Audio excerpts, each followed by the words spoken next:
Welcome to Creepy Crime Cases. Today, we will be covering a cold case involving a teenager, a sister that never gave up, and a killer that avoided karma for 28 years. I want to personally welcome you to today's episode. Thank you for your time.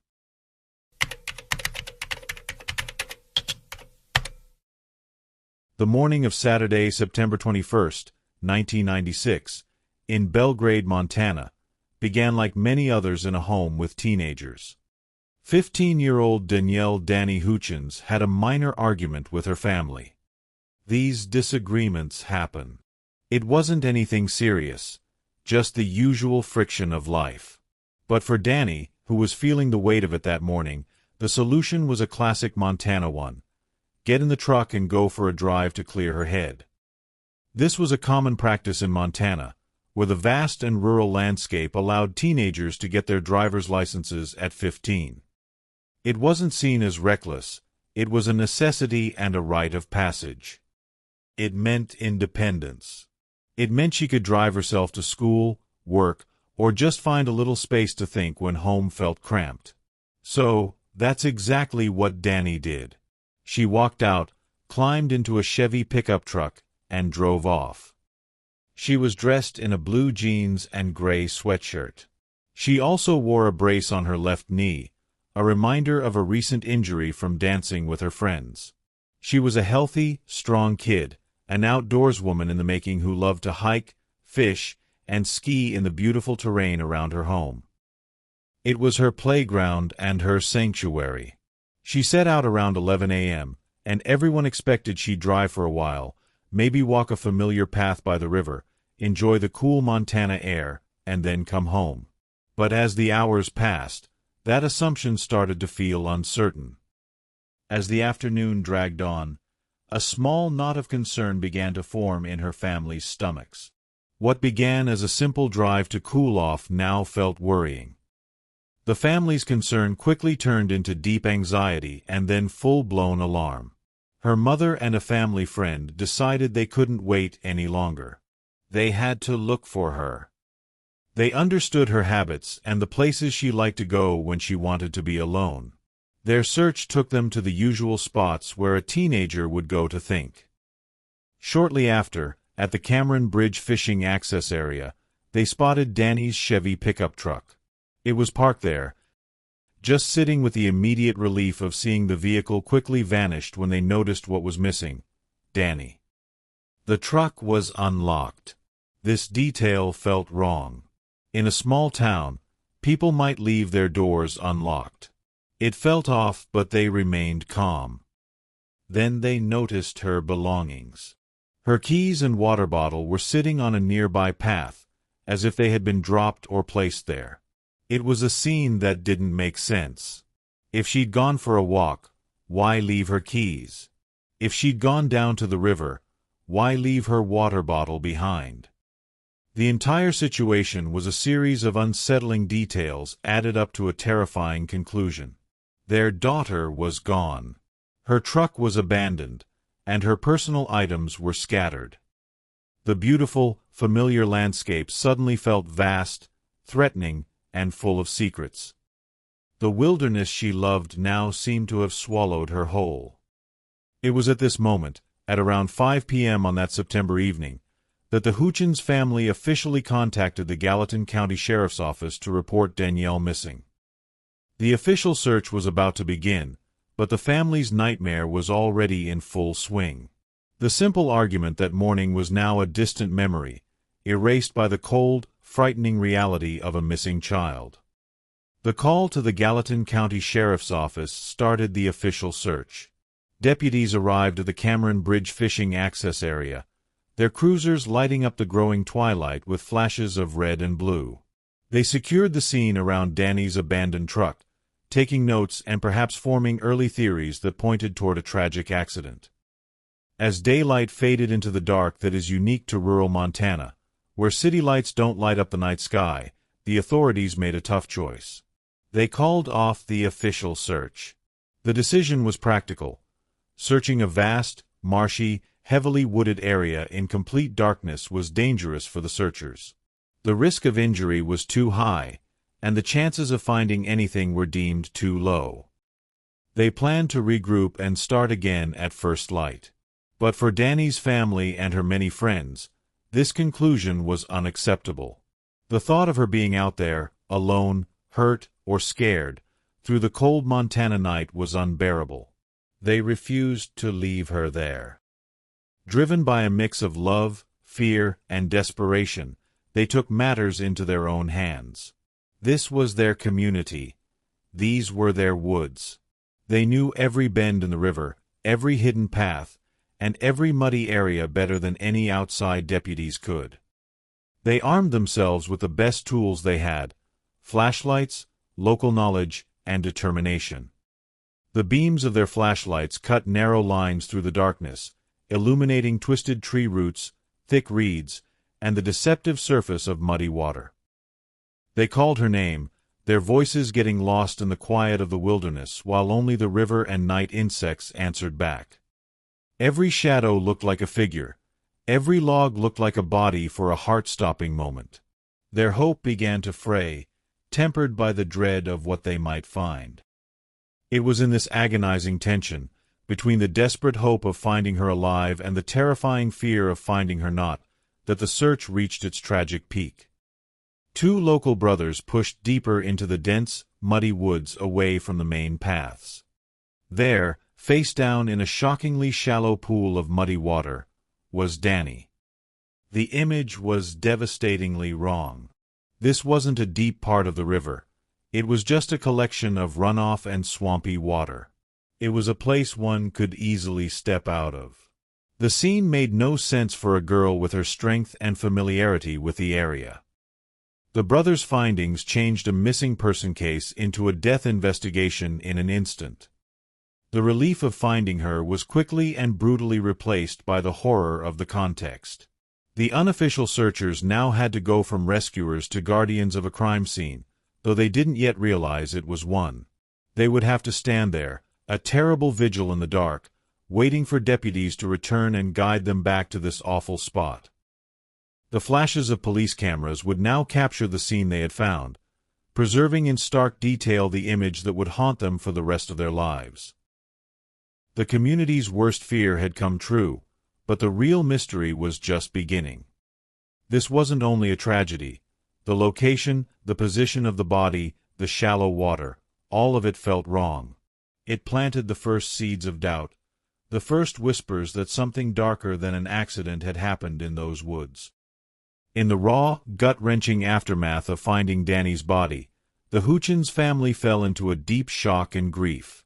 They were lost in a nightmare, moving through each day on autopilot, handling funeral plans, and trying to understand how a vibrant life could end so suddenly and senselessly. Their world had broken apart. In this overwhelming sorrow, they clung to the authorities for answers. They needed an explanation, a reason, something to help them make sense of the unbearable. They expected the system to do its job by investigating and providing clarity and closure. 2 days after her death, on Monday, September 23, 1996, the Gallatin County Sheriff's Office, led by Sheriff Bill Slaughter, offered an answer. They shared the partial findings from the autopsy conducted by State Medical Examiner Gary Dale. The message given to the family and the public was clear, definitive, and deeply heartbreaking in its dismissal. Danny's death was officially labeled as undetermined. However, the cause of death was marked as drowning. Sheriff Slaughter faced the media and, by extension, the grieving Houchins family, making bold statements. He claimed there were no cuts or bruises on Danny's body. He asserted there were no other signs of foul play. The official narrative, backed by law enforcement authority, started to form. For the community, this explanation might have provided an odd, uncomfortable sense of relief. An accident meant that there wasn't a murderer lurking in their town, threatening their children. It meant that they could mourn Danny and gradually move on. But for the Houchins family, this explanation didn't bring comfort. It inflicted a second, more confusing wound. Their grief now included a deep, seething disbelief. It wasn't just that they didn't want to accept it, they couldn't accept it. It clashed with everything they knew about their daughter and the basic laws of physics. The thought that she would trip and be unable to push herself up from a few inches of water was absurd. It felt like a slap to her memory and her abilities. The sheriff's statement seemed dismissive, a rushed conclusion meant to close a case file instead of solving a mystery. It felt as if they were being told to quiet down, accept this ridiculous explanation, and go away. Their anguish turned into anger and frustration as they weren't being given the full story. They were fed a convenient one. The official response created a gap between the family and the institutions meant to help them.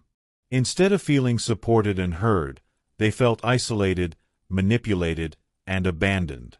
They were mourning not only the loss of their child, but also the loss of truth and justice. The accident theory wasn't a resolution.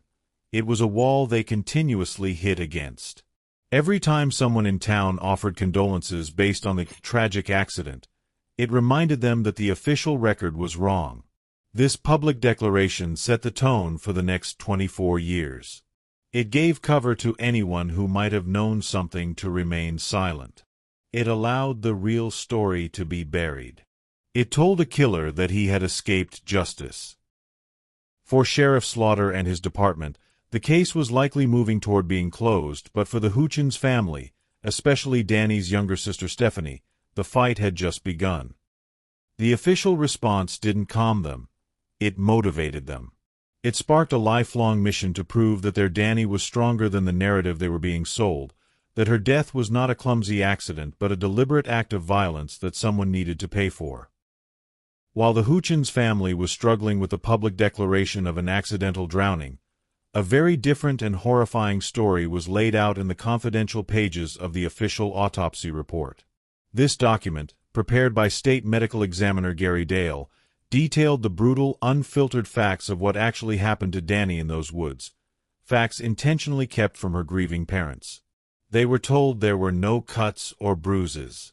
However, the autopsy report painted a very different picture. It carefully documented a pattern of injuries consistent with a violent struggle. The official cause of death was drowning, but the autopsy showed this was not a passive intake of water. The medical examiner found mud and water deep in her lungs, which would be expected in a drowning. But most importantly, he also found mud in her stomach. This finding pointed clearly to a homicide. Furthermore, the report noted bruising on the back of Danny's neck. Its location indicated pressure from a hand or an object, evidence that her head had been held down forcefully. The evidence of a sexual assault was undeniable and devastating. The medical examiner recorded a recent vaginal laceration and found semen in her underwear. These findings were not ambiguous. They were clear, biological proof of a rape. The state of her clothing further contradicted the accident narrative. Her clothes were mostly in place, suggesting an attempted rearrangement after the assault, but specific details were incorrect. Her bra had been pulled up and over her breasts. Her underwear was discovered with the left edge rolled over the top. This disarray did not fit with someone who had simply tripped and fallen. Even a personal item told a story of violence. Danny's gold watch, with an elastic band, was pulled partway over her hand. Forensic experts later suggested this was a classic sign that she had been dragged by that arm, the friction of the movement pulling the watch along her wrist. Every one of these findings, the mud in the stomach, the neck bruising, the evidence of sexual assault, the disturbed clothing, the watch, painted a coherent and terrifying picture of a brutal rape and murder. The autopsy report collected dust in a file, a time capsule of truth, while a family was fed a lie. It would take 24 years for the Houchins family to finally see this document and discover the complete, horrifying extent of what happened to their daughter. Within the Gallatin County Sheriff's Office, not everyone accepted the official explanation of a tragic accident. Deputy Keith Farquhar, the first officer at the scene where Danny's body was found, was immediately skeptical. His instincts, developed over years of patrol work in that area, told him something was off. The water was too shallow, and Danny was too capable. The details did not add up. While the official investigation seemed to be racing toward a quick closure, Farquhar could not shake his doubts. He felt both a professional and moral responsibility to dig deeper, to follow the evidence wherever it might take him, even if it was uncomfortable. Though not a detective, he took it upon himself to conduct his own inquiries and ask questions he believed were being overlooked. His investigation led him to an important source, Danny's doctor. He presented the official scenario, a simple trip and fall into shallow water, and sought a medical opinion. The doctor's response was clear and based on science. Considering Danny's age, strength, and physical condition, even with a knee brace, nothing would have stopped her from pushing herself up out of the mud and water. A fall would not have made her helpless. This expert opinion contradicted the accident theory and supported Farquhar's suspicions. Believing he was fulfilling his duty, Farquhar shared this information with his superiors, likely hoping for a reopened investigation focusing on potential homicide. Instead, he faced hostility and ridicule. He later described the reaction as dismissive and hostile. Sheriff Bill Slaughter responded with a sneering, "What does the doctor know?" This rejection was not just dismissive, it was an attempt to suppress the evidence. It communicated a clear message: the department's narrative was fixed, and evidence that contradicted it was not welcomed. Keith Farquhar found himself at a significant ethical crossroads. He could comply, accept the official story, and quietly continue his career, but that would mean betraying his conscience and failing Danny's memory. Alternatively, he could stand by his principles, knowing it would isolate him in the department and likely end his career. The choice he made revealed much about his character. For 3 months, the pressure, disillusionment, and weight of the injustice tormented him. Working in a system that actively opposed the truth became unbearable. On December 31, 1996, just 3 months after Danny's death, Deputy Keith Farquhar submitted his resignation. He left behind his job and his career in law enforcement rather than participate in what he believed was a cover-up. His resignation was a quiet yet powerful protest, an act of integrity that cost him his profession. He eventually moved to Helena and started a new life as a veterinarian, but he never forgot. For the next 28 years, he thought about Danny Houchins and her case almost every day. He carried the burden of what he knew and the frustration of his inability to change it. His resignation did not mark the end of his involvement. It began a long, private vigil for justice. For the Houchins family, the years after Danny's death were a long, painful journey through grief, made even harsher by the official story they had to accept. They had no choice but to move forward, to rebuild their lives around the enormous gap left by their daughter's absence, all while silently screaming inside that the story was wrong.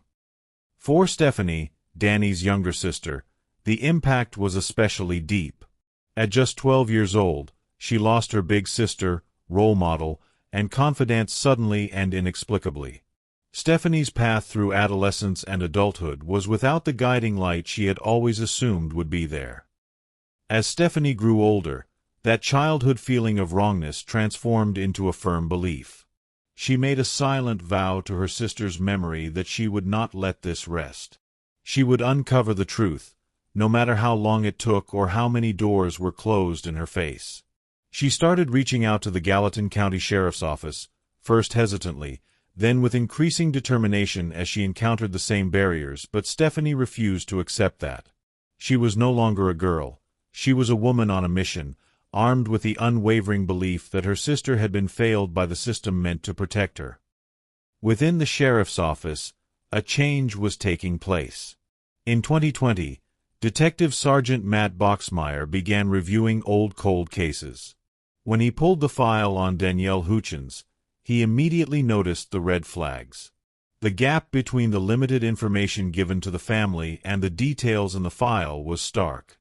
The family had been told it was simply a drowning, but he also saw there had been previous, although unsuccessful, attempts to test evidence for DNA.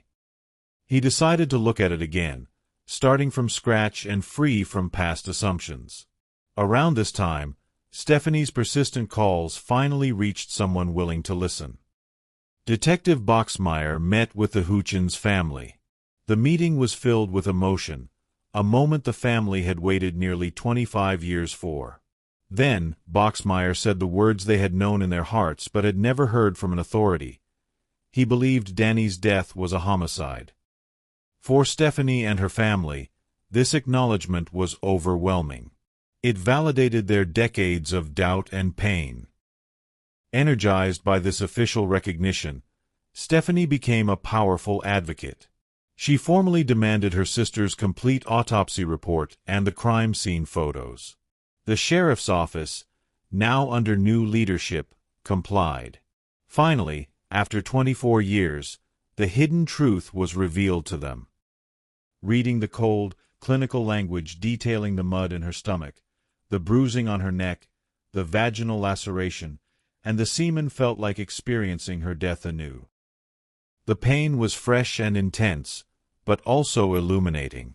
They finally had the facts and the proof. The accident theory was not just wrong, it was a horrifying falsehood. Stephanie felt nausea and a deep anger, but also a renewed determination. The fight was no longer about convincing others. It was about using this long-hidden evidence to find the person responsible. Her promise to her sister had entered a new, urgent phase. The decades-long struggle had finally broken through the wall of silence, and now the real work could begin. With the case officially reopened and the shocking details of the autopsy report revealed, the investigation into Danny's murder began in earnest for the first time. Newly appointed Sheriff Dan Springer made a personal promise to Stephanie Houchins. Solving her sister's murder was now a top priority. Recognizing the seriousness of the situation and the years of mismanagement, Springer understood he needed expert help. He contacted Tom Elfmont, a former Los Angeles Police Department captain who had retired and was running a global security firm. When Elfmont learned the case details, he was not only professionally interested, he felt a personal obligation. He recognized a deep wrong that needed addressing and agreed to join the investigation, committing himself fully to the case. Elfmont's approach was systematic and relentless. He started from square one, reviewing every piece of evidence with a fresh perspective, compiling lists of potential suspects from the original file, and re-interviewing anyone he could reach. His primary concern was the physical evidence. He found that Danny's clothing had been tested before, but the technology of the 1990s had only provided a partial DNA profile from the semen in her underwear, which had never matched anyone in the FBI's Cody's database. Elfmont's first task was to have that evidence retested with the latest forensic technology. He communicated directly with the Montana State Crime Lab, ensuring the evidence was treated with care and urgency. The results came back, but they were frustratingly the same: a partial DNA profile with still no match in Cody's. For a lesser investigator, this might have seemed like another dead end. But Elfmont, like the Houchins family, was determined not to give up. He turned to a powerful modern tool for solving cold cases: investigative genetic genealogy. This method used the DNA profile to identify the killer not through a direct match, but by building out a family tree and determining where the suspect fit within it. Elfmont reached out to an expert in the field, C.C. Moore. Moore had helped solve hundreds of cold cases since 2018, but she needed a specific type of DNA profile to proceed. Unfortunately, the semen sample still didn't yield enough data for the genealogical databases. Undeterred by this setback, Elfmont continued the investigation, searching for any other overlooked biological evidence. His perseverance paid off. The case file indicated that 4 male arm hairs had been found on Danny's body back in 1996. For 27 years, these had been preserved as evidence, but without the roots, where most DNA is found, they were previously deemed untestable. Elfmont recognized that forensic science had progressed in ways unimaginable in 1996, so he sent these valuable hairs to a cutting-edge private lab called Astrea Forensics, which specialized in extracting DNA from degraded or difficult genetic material. The wait for results was agonizing. The first 2 hairs yielded nothing. The third hair also returned no usable profile. All hope rested on the 4th and final hair. Then came the call. The last hair had provided a complete DNA profile. This was a significant breakthrough, proving the value of persistence. With the new DNA in hand, Elfmont received permission from a judge to upload the profile to public genetic genealogy databases like GEDmatch and Family Tree DNA, where individuals voluntarily submit their DNA to explore their ancestry. This was the key that unlocked the entire case. By the spring of 2024, Cece Moore used this DNA to identify the murderer's great-grandparents. She built a meticulous family tree through the generations, following the branches and eliminating those who couldn't be connected to the crime. Her investigation focused on a specific family from New Hampshire with 3 sons. She began investigating their lives, searching for any link to Montana in 1996. Then, she found it. On the Facebook page of the youngest son, Paul Hutchinson, was a post stating that he had moved to Bozeman, Montana, on July 1, 1996, just 3 months before Danny was murdered. Every piece of the puzzle seemed to fit together. Moore immediately contacted Tom Elfmont. After 28 years, they might finally know the identity of Danielle Houchins' killer. The identification of Paul Hutchinson as the prime suspect shifted the investigation into a sensitive and critical stage. Knowing who he was one thing, proving it conclusively and securing justice was another. Tom Elfmont and the team now needed a definitive DNA match directly from Hutchinson to confirm Cece Moore's genealogical findings and make an arrest. Montana law imposed strict limits on how they could approach him. They could meet him in a public place where he could leave, but they could not detain him without probable cause. Their aim was to obtain discarded DNA, a coffee cup, a water bottle, a straw, anything he might touch and leave behind that they could collect and test legally. On Tuesday, July 23, 2024, Elfmont and another detective, Court Deepweg, went to the Bureau of Land Management office in Dillon, Montana, where Hutchinson worked as a fisheries biologist. They parked, waited, and observed. When Hutchinson got out of his pickup truck, they approached him calmly. Elfmont started a casual conversation, introducing themselves as being with the Gallatin County Sheriff's Office and stating they wanted to discuss issues along the local rivers, a reasonable topic given his job. The day was sweltering, nearly 100 degrees, and Hutchinson, perhaps sensing no reason for suspicion, invited the 2 men into his air-conditioned office to chat. This invitation was vital. By willingly letting them in, he waived certain expectations of privacy, so the detectives were not required to read him his Miranda rights since he was not in custody. Inside, during a small conference room meeting, the conversation began to shift. They showed him photos of 4 women who had died in the region, 1 in an Idaho river, 2 in Yellowstone, and finally, a photo of Danielle Houchins. When they mentioned her name, they noticed an immediate and visible change in Hutchinson's demeanor. Beads of sweat formed on his forehead, a physiological response to stress. He claimed he needed to step out briefly to assist a coworker, a potential tactic to calm himself down. When he returned, Detective Deepweg took the lead, explaining that Danielle Houchins had been found dead off the Gallatin River at the Cameron Bridge access in 1996. Hutchinson acknowledged he knew the area. However, he firmly denied ever being there in September of 1996 and claimed he had no knowledge of Danny or her death. Carefully avoiding revealing too much, the detectives informed him that they had a suspect's DNA from the scene. They observed him closely, but he maintained his denial.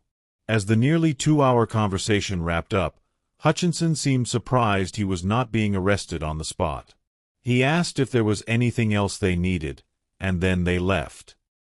A surveillance team followed Houchinson as he left work and quickly reported that his driving was erratic, indicating a man in extreme panic.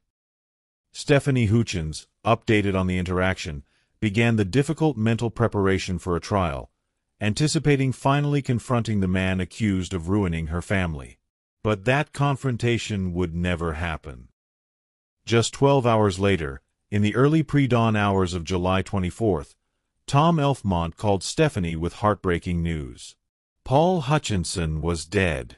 After returning home, he had retrieved a .38 caliber Derringer pistol. He drove to a remote area, and at 4:17 a.m., he called the Beaverhead County Sheriff's Dispatch and said, "I need help," and then hung up. By the time deputies located his vehicle, he had died from a self-inflicted gunshot wound. He was 55 years old at the time. The subsequent DNA testing confirmed what they already knew.